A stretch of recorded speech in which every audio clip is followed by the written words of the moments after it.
Perfecto, continuamos entonces con la clase. Estábamos hablando, ¿cierto?, con respecto a las pirámides de población y la interpretación entonces que ustedes van a tener que hacer, ¿ya? Recuerden que las pirámides siempre van a ser entendidas como,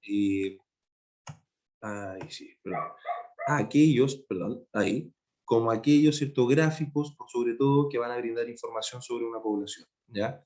La edad, la cantidad, el sexo, entre otras cosas, ¿ya? Ahora, cuando nosotros hablábamos sobre todo esto, también hicimos, ¿cierto?, o generamos una suma respecto a poder entender por qué las poblaciones actúan como actúan, tienen el perfil que tienen, se dinamizan como se dinamizan, pero por sobre todo se encuentran, ¿cierto?, y se componen de cómo se componen, ¿ya? Y aquí habíamos hablado sobre los factores, ¿cierto?, y composición de la población. Hay que entender que en este listado que se encuentra acá abajo, queridos estudiantes, vamos a tener, ¿cierto?, obtener información respecto de los factores que inciden que una población sea como tal, ¿ya? Por eso hay tanta diversidad cultural, queridos estudiantes, por eso no todas las personas somos iguales, tanto dentro de un país como también fuera, ¿ya? Sin ir más lejos, ¿cierto? Si avanzamos algunos kilómetros hacia el este y nos vamos a Argentina, vamos a encontrar que es un mundo totalmente diferente. Si avanzamos cuántos kilómetros, ¿cierto?, a el norte, vamos a llegar a Perú, ¿cierto?, Bolivia, y vamos también a encontrarnos con diferentes también modelos de vivir, perfiles, entre otras cosas, porque todos somos diferentes y estamos asociados a factores que componen a la población específica. Bien, existe, queridos estudiantes, un espacio específico en torno a la composición, ya sea por tipos de actividades, que esto lo vimos en clases, tipos de creencias, tipos de trabajos, tipos de vivienda, ocupaciones, nivel de estudio, nivel socioeconómico y nacionalidad, ¿ya? ¿Qué quiero decir con esto? Cada una de estas listas que se encuentran acá en este lugar, ¿ya?, van a permitir que una sociedad actúe o sea de tal o cual manera, ¿ya? Si es una sociedad, ¿cierto?, que, por ejemplo, tiene una actividad económica altamente minera, ¿ya?, evidentemente nosotros vamos a encontrar que la sociedad va a interactuar de cierta manera, ¿ya? Va a tender, ¿cierto?, a trabajar quizás un poco más, va a tender, ¿cierto?, a repetir ciertos patrones de conducta asociados al género, entre otras cosas. Tal vez, ¿por qué no, cierto, decirlo, según la experiencia histórica, sean mayor cantidad de hombres, cierto, que de mujeres, a través de el tipo de actividad económica que se va desarrollando, laboral? Eso es, en definitiva. Y habíamos hablado, queridos estudiantes, acá, que la distribución general, además de los factores o los tipos de actividades, ¿cierto?, que se iban a generar, podríamos dividirlas en dos, ¿ya? El territorio, el espacio terrestre natural, ¿cierto?, puede ser dividido en ecúmenes y anecúmenes, ¿bien? Y las imágenes, ¿cierto?, que yo les dispongo acá en este PowerPoint, evidentemente nos demuestran cada una de las cosas.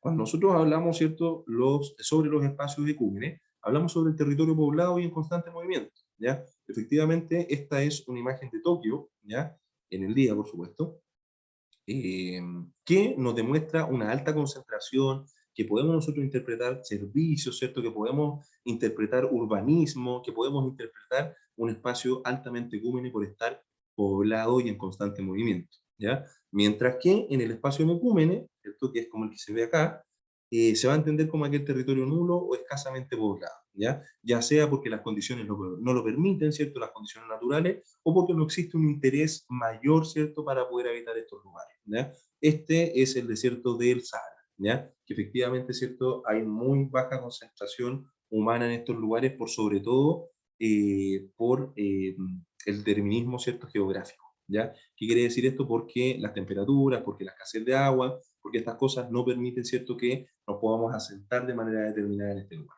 Bien, continuemos. Hablando de los condicionantes, ¿cierto?, asociados a lo que habíamos conversado anteriormente, vamos a encontrar que los condicionantes se pueden dividir en dos: físicos y culturales. Cuando nosotros hablamos sobre la distribución espacial de los seres humanos y por qué viven en ciertos lugares y por qué no viven en otros lugares, ¿ya?, y que de hecho en algún momento yo le mostré un mapa, ¿cierto?, de concentración poblacional que tiende, ¿cierto?, a estar en medio de nuestro planeta, ¿ya?, producto de las mejores condiciones climáticas, por sobre todo, y no en los extremos, ¿cierto?, polares producto del frío, ¿ya? Estamos hablando netamente sobre la distribución que está condicionada por asentamientos poblacionales, ¿ya? Perdón, por condicionantes físicas, ¿ya? Y las condicionantes físicas eran características climáticas, calor, frío, entre otras cosas. La altitud, ¿cierto? Que habíamos hablado sobre una preponderancia en la baja altura, el relieve, la pendiente, ¿cierto? Que preferiblemente los sectores planos son los que se consideran, la disponibilidad de agua, ¿cierto? Que habíamos hecho referencia incluso a las primeras grandes civilizaciones que tuvieron, ¿cierto? Como característica común el poder asentarse muy cerca de flujos de agua. El río Tigris, el río Nilo, el río Rin, el amarillo, el Éufrates, ¿cierto? Cada uno de estos espacios condicionados para poder desarrollar la cultura. Y también el suelo y la riqueza, preferentemente, como bien lo mencionamos acá, donde existan asentamientos que permitan explotación de recursos naturales, ¿ya? Gas, carbón, madera, cobre, etc. ¿Bien? Siempre las condicionantes asociadas a un espacio físico van a ser estas, o sea, las personas, las sociedades, ¿ya? Una primera etapa, ¿ya? Las protosociedades o las sociedades prehistóricas, suelen tener presente estos espacios, ¿ya? O sea, nos vamos a sentar acá porque hay una favorable característica climática, porque no hay una altitud tan, ¿cierto?, extrema, porque existe un relieve cómodo, porque hay disponibilidad de agua y porque incluso tenemos suelos y riquezas naturales que nos van a servir para poder desarrollarnos como sociedad. ¿Bien? Eso es lo que estoy tratando de decir. Y por otro lado tenemos factores culturales, ¿cierto?, que estaban asociados a presencia de asentamientos antiguos, que esto es netamente un peso cultural de tradición, ¿cierto?, que me permite el poder desarrollarme en un lugar y poder establecerme en este lugar desde una característica simbólica, emocional, ¿ya? Desde un peso de la memoria o historia. Una organización, ¿cierto?, que posiblemente en Chile es tradicionalmente administrativa centralizada, lo habíamos visto, ¿cierto?, en donde en Santiago se toman las decisiones de todo el resto del país, ¿bien? De la misma manera, ciertos factores culturales que nos van a permitir asentarnos o no en ciertos lugares a través del desarrollo económico-tecnológico. Yo, preferentemente, o las sociedades en conjunto, vamos a preferir, ¿cierto?, vivir en lugares donde tengamos concentración de actividades asociadas al trabajo, concentración, ¿cierto?, de bienes y servicios que nos entregan comodidad, ¿cierto? Concentración de espacios de tranquilidad, de seguridad, cosas que vamos viendo un poquito más allá, más adelante en otra unidad, ¿bien? Pero que evidentemente esto también va variando, pero no me quiero meter mucho más allá, ¿ya? Desarrollo económico tecnológico por sobre todo, ¿ya? La gente, por ejemplo, prefiere la capital porque acá hay mayores servicios, hay, entre comillas, ¿cierto?, bienestar social, hay mayores oportunidades de trabajo versus, ¿cierto?, los espacios más rurales que evidentemente son un tanto más precarios en torno a esto, ¿ya? Todo eso lo podemos conversar, por supuesto, pero es en términos generales. Y por último, ciertos servicios varios como salud, educación, asistencia social, recreación, no sé, bares, discotecas, estadios, qué sé yo, ¿bien? Las personas nuevamente eligen vivir en ciertos lugares, asentarse en ciertos lugares, producto de estos factores, que van a ser los físicos, y producto de estos factores, que son los culturales, ¿ya? ¿Dudas, consultas? Hasta acá, nuevamente. Ya, perfecto. Yo sé que es harto contenido, pero ya estamos ya casi, ¿ya? De la misma manera, y ya acercándonos, ¿cierto?, a las clases finales, a razón de todo lo que habíamos comprendido, habíamos establecido, ¿cierto?, el criterio base de que todas las poblaciones son dinámicas, ¿ya? Y espero, ¿cierto?, que ya todos puedan comprender a qué es lo que yo me refiero cuando hablo sobre dinamismo, ¿ya? Transformación, desarrollo, ¿cierto?, movimiento, mutación, entre otras cosas. O sea que las sociedades son diferentes según el espacio-tiempo que sean investigadas, ¿ya? Y habíamos hablado que entre el siglo XX y el siglo XXI existe una diferencia abismante, ¿cierto?, respecto de la dinámica de población y las estructuras que éstas tenían. Y nosotros las habíamos particularizado en el rol, en el estatus social y en el dinamismo familiar. En términos de dinamismo familiar, habíamos entendido que la familia nuclear, ¿cierto?, era la familia tradicional, padre, madre, hijos, ¿cierto?, y que efectivamente existía un alto número a razón de distintas características de nacimiento, pero también de mortalidad.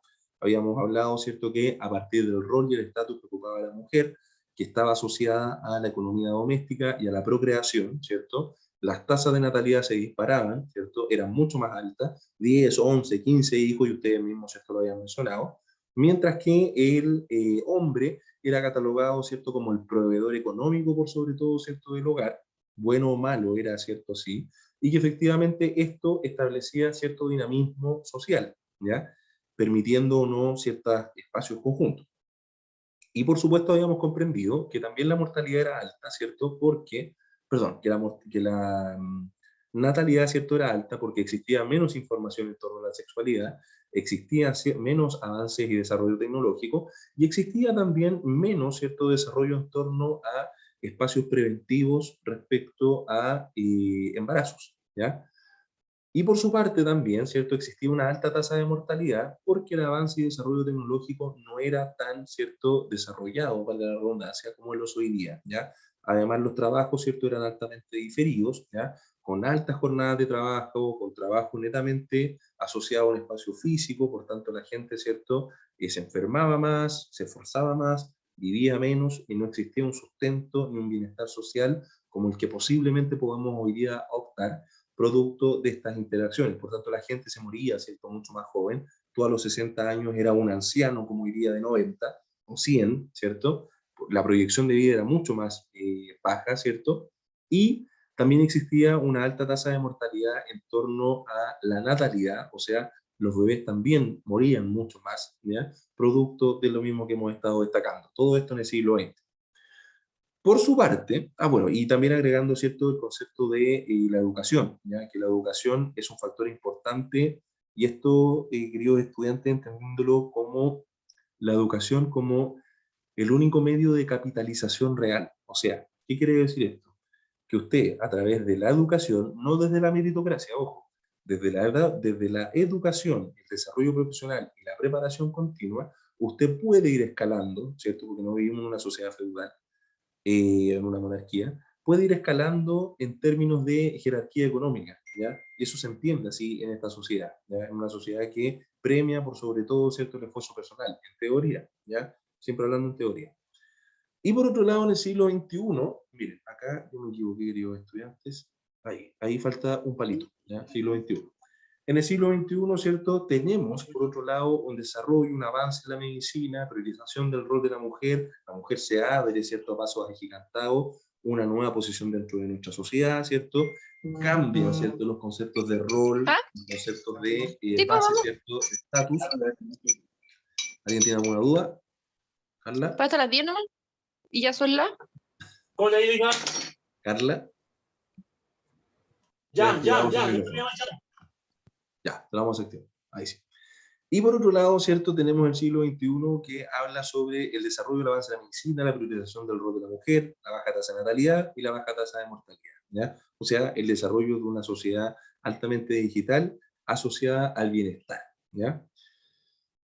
Frente a esto habíamos hablado sobre tres tópicos importantes o factores que inciden en la dinámica de población, que es la natalidad, considerada, ¿cierto?, como los nacimientos que ocurren en un lugar determinado, y habíamos hablado sobre esta fórmula que nos va a permitir conocer la natalidad, ¿ya?